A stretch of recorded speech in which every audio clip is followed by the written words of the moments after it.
Olá, meus amigos, minhas amigas, bem-vindos a mais um programa da nossa série Mundo em Debate. Eu sou o professor Marcelo Corrêa e estamos mais uma vez aqui pelo Singularando Vestibulares para trabalhar um tema que com certeza é muito importante aí para os nossos vestibulares. Tá? Então, o assunto energia, seja lá qual for a forma, né? Mas energia é sempre um assunto muito importante e nos últimos meses, né, os jornais andaram aí falando sobre o possível retorno do horário de verão. O próprio presidente colocou no Twitter uma pesquisa, né, uma pesquisa informal sobre a possível volta do horário de verão. Então, eu acho que a gente tem que dar uma olhada, né? Uma olhada nesse assunto. Olha aqui, ó, uma matéria que acabou de ser publicada no portal G1. Horário de verão, área técnica de Minas e Energia não vê necessidade de retomar medida em 2023. Vamos lembrar que o horário de verão foi criado por um decreto-lei.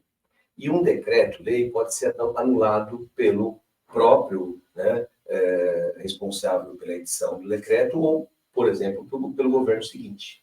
Né? Então, o ex-presidente Bolsonaro anulou o decreto anterior, que era do presidente Lula, né, que foi a última modificação feita. Bom, era uma promessa de campanha e, de fato, assim que ele tomou posse, ele anunciou que não teria horário de verão. Bom, e agora a história, volta, não volta? E o departamento técnico, né, do Ministério de Minas e Energia está dizendo que não há necessidade, causa muito transtorno e a economia que a gente pode alcançar, no máximo, chegaria perto de 1%. Né? Então, não seria viável. Né? Vamos lembrar que no Ministério existe o chamado Ministério de Minas e Energia, existe o chamado Operador Nacional do Sistema. E esse pessoal técnico, né? Esse pessoal monitora em tempo real a geração e consumo de energia em todo o Brasil. E a recomendação deles é essa. Né? Eu acredito que está muito em cima da hora, né, para a adoção do horário de verão. Creio que não vamos ter, pelo menos desse ano, daqui nós não vamos ter para o ano que vem, eu já não sei. Mas está muito em cima. É complicado você adiantar uma hora. Por exemplo, aeroportos, mercado financeiro, né, tudo isso tem que se readequar. Mas por que a medida não seria necessária? Bom, um dos pontos mais importantes. O horário de verão ele fazia sentido quando o pico de consumo se dava por volta das 18 horas. Então, vamos imaginar assim, 18 horas, está começando a escurecer, e é exatamente o horário que as pessoas estão retornando para as suas casas. Então, daí a necessidade de acionarmos a iluminação pública. E também as pessoas chegando em casa, acionando, né, a iluminação da própria casa e o banho. Então, era um pico de consumo. Então, vamos adiantar uma hora no relógio, você vai ter o deslocamento, né, ainda com luz natural. Por dois motivos. Primeiro, o relógio estando adiantado uma hora, eu não estou me deslocando às 18, eu estou, digamos, às 17. E exatamente nessa época, o sol se põe mais tarde. Então, é um ganho duplo de luz natural. Né? Porque o sol se põe mais tarde e porque o seu relógio está adiantado. Na verdade, você está uma hora antes do que deveria estar. Agora, o que mudou? Bom, mudou a iluminação. Hoje, a iluminação utilizada é a iluminação de LED. As lâmpadas incandescentes estão proibidas para uso doméstico. Tá? Se você tem alguma bem antiga e você não vai conseguir substituí-la, e a iluminação de LED consome muito menos. E também na iluminação pública já usamos LED, até mesmo para outdoors. Hoje já tem LED muito mais eficiente, gastando muito menos. E também a expansão do gás natural, substituindo o chuveiro elétrico. Lembrando que chuveiro elétrico é algo que você não vai encontrar em nenhum país civilizado por aí. É um desperdício brutal de energia para aquecer água. Né? E mais uma coisa, o nosso pico de consumo, é o que diz o Operador Nacional do Sistema, hoje, não mais às 18 horas, o pico de consumo ele se deslocou para 15 horas. Um pouquinho mais, um pouquinho menos, mas é exatamente aí. Mas por quê? Porque nós tivemos nos últimos anos o quê? Talvez um exagero falar popularização, mas a existência dos aparelhos de ar-condicionado hoje é muito mais, né, fácil você encontrar esses aparelhos doméstico ou prestador de serviço, né, em ambientes domésticos ou de prestador de serviço, muito mais do que há 10, 15 anos atrás. Né? Então, hoje, o aparelho de ar-condicionado é o que representa o maior consumo. E o aparelho, ele é ligado, obviamente, no horário das temperaturas mais altas. E é por volta de 14, 15, no máximo até 16. Então, como o pico de consumo se dá por volta de 15 horas, o relógio estar ou não adiantado 1 hora não muda nada. Né? Por exemplo, nós tivemos há pouco tempo uma dica que veio do mesmo Ministério, uma dica para economizar energia. E aí, uma dica que eu achei interessante, lavar roupa à noite. Por quê? Porque à noite o consumo cai e energia não dá para armazenar. Né? Então, à noite sobra energia. Outra ideia, passar roupa à noite também. Estimular indústrias a trabalharem à noite também é uma ideia boa. Pega uma indústria que consome muita energia, dá um incentivo para ela trabalhar à noite. A mão de obra custa mais caro, mas com os incentivos e o custo deve cair. Agora, a ideia que foi lançada de liga o ar-condicionado pela manhã, aí não dá, né? Porque eu não ligo o ar-condicionado a hora que eu desejo, eu ligo o ar-condicionado a hora que está mais quente. E não é de manhã nem à noite. Então não tem jeito, o pico de consumo é esse. Então, tecnicamente, não faz sentido o horário de verão. Mas vamos aqui num rápido histórico. Ó. Vamos lembrar que foi Getúlio Vargas, aqui um jornal de 1931, anunciando, né, ó lá, avançamos 1 hora no tempo. Claro, sátira aqui do jornal. Como a mudança de horário complicou hoje a vida de muita gente. Por quê? Porque é completamente inédito, né? Trens, bondes, navios, encontros, tudo em atraso. Relógio, 1 hora adiantado. Em 31, olha aqui o próprio Vargas anunciando. Olha lá, foi instituído o horário de verão. Todos os relógios hoje serão adiantados em 60 minutos. Do Vargas para cá, o horário de verão foi adotado, foi abandonado, foi adotado novamente. E final dos anos 60 foi adotado mais uma vez, depois os militares não quiseram saber. Aí veio o Sarney. Sarney, em 85, adotou o horário de verão novamente, e aí foi ininterrupto, até o governo Bolsonaro. Foram feitos alguns ajustes. Né? Por exemplo, no governo Lula, ficou estabelecido que o horário de verão iria começar no terceiro final de semana de outubro e iria até o terceiro final de semana de fevereiro. Né? Que ficava aquela expectativa, quando começa, não começa. Então, o decreto, o último decreto, estabeleceu estes finais de semana. Mas por quê? Porque nesta data, olha aqui, ó, essa ilustração é um assunto um pouco complicado, mas acho que dá. Né? Imagina, olha aqui pela ilustração, nós temos, seria um prédio, ou pode ser uma pessoa.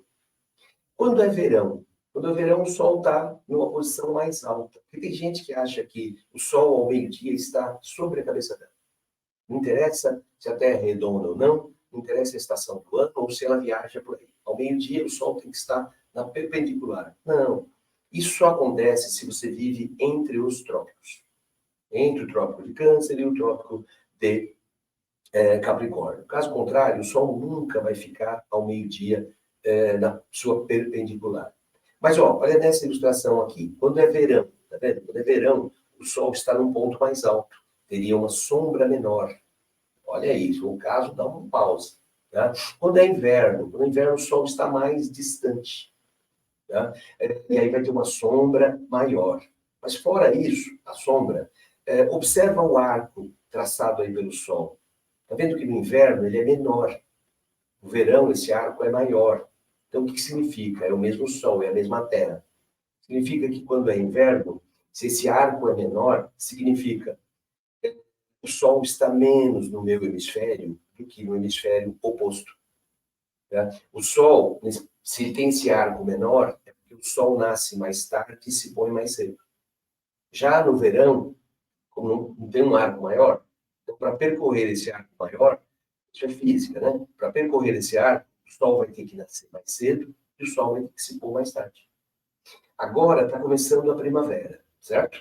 O Sol está passando, portanto, pelo Equador. A gente chama isso de equinócio.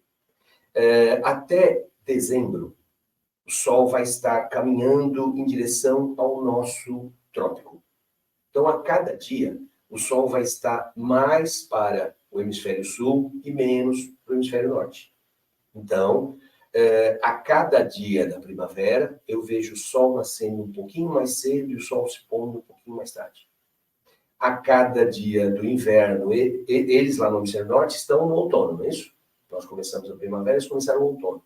Como é que é o outono? O Sol nascendo cada dia um pouquinho mais tarde. O Sol nascendo, o Sol se pondo cada dia mais cedo. A cada dia da primavera, nós temos mais luz. O máximo de luminosidade nós vamos ter em dezembro, que é o início do verão. Tá? Então, pensa aí, ó, a cada dia da primavera temos mais sol, mais luminosidade. Tá? Por isso que, embora com o nome horário de verão, ele era iniciado em outubro. Por quê? Porque já passou mais ou menos um mês de primavera. Tá? Pensa lá no terceiro final de semana, é mais ou menos um mês de primavera.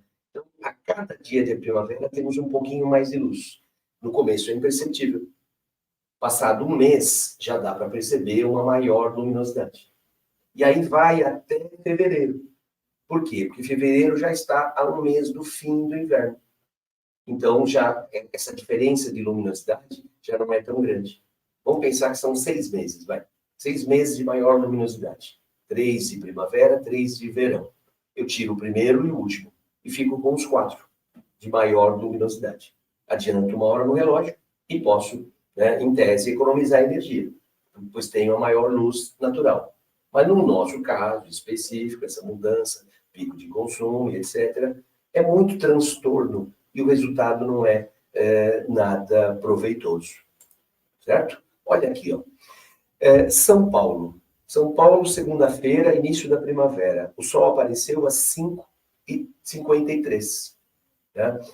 E na terça-feira, o sol apareceu no dia às 5h52. Olha o sol aqui, ó, nascendo 1 minuto mais cedo. Tem umas frações aí, não dá exatamente 1 minuto. Tá? Quarta-feira, o sol aparece às 5h51. Quinta-feira, às 5h50. Olha o sol nascendo cada dia um pouquinho mais cedo. Olha o pôr do sol no dia 25, às 11 e... Não, 11, errei aqui. Pôr do sol, às 18h04. Tá? 18h04 de novo, 18h04 de novo, e na quinta-feira, 18h05. Tem uma diferença de alguns segundos, não dá 1 minuto, então ali, coincidentemente, ficou ainda no intervalo do 18h04. Ou a última informação aqui, ó, a duração do dia, 12 horas e 11 minutos, no segundo dia, 12 horas e 12 minutos, 12 horas e 3, 12 horas e 13, né, 12 horas e 15. Então, nós ganhamos por dia, aqui em São Paulo, hein, nós ganhamos por dia mais ou menos 1 minuto. Somando o início e fim do dia, né? Nós ganhamos 1 minuto de luminosidade.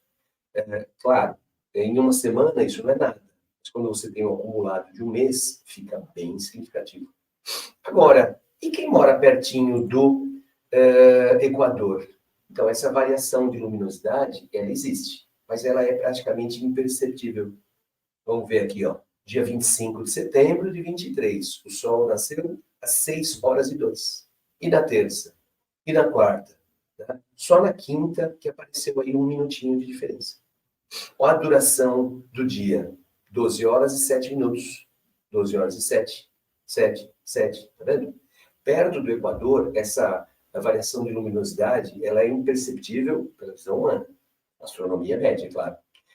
Então, tem uma época do ano, que é agora, né? Primavera, é o sol vindo para o nosso hemisfério. Cada vez mais no nosso hemisfério. Quando o sol chegar aqui para a gente, no nosso trópico, começou o verão. Quando é outono, é o oposto. É o Sol se afastando do nosso hemisfério. Né? A menor luminosidade possível vai ser no meio do ano, quando começa o nosso inverno. Então, o Sol fica movimento aparente, né? Vocês sabem. O Sol transita de um hemisfério para o outro. Né? Na linha do Equador, essa transição praticamente não se nota. Por isso que, quando adotávamos o horário de verão, né, era isso aqui, ó. Os estados próximos ao Equador não adotavam. Toda a região norte, toda a região nordeste. Teve um ano que Tocantins adotou, teve um ano que a Bahia adotou, mas como a diferença de luminosidade ela é algo que você pode desprezar, não resulta em nada de economia e sim muito transtorno. Mais transtorno do que qualquer outra coisa. Tá? Então, você pode até pensar aí em outros lugares do mundo que adotam o horário de verão, e você nota que perto do Equador ninguém adota. Aí vai ganhando uma maior latitude, vai se afastando. Aí tem lugar que ainda adota, tem lugar que já abandonou, pelas mesmas questões, né, envolvendo a nossa realidade. Tá? Mas é isso, horário de verão, energia, é sempre um assunto que a gente merece aí dar uma atenção especial. Certo? Então é isso. Aguardo aí os comentários de vocês, sugestões. Até o nosso próximo encontro. Tchau.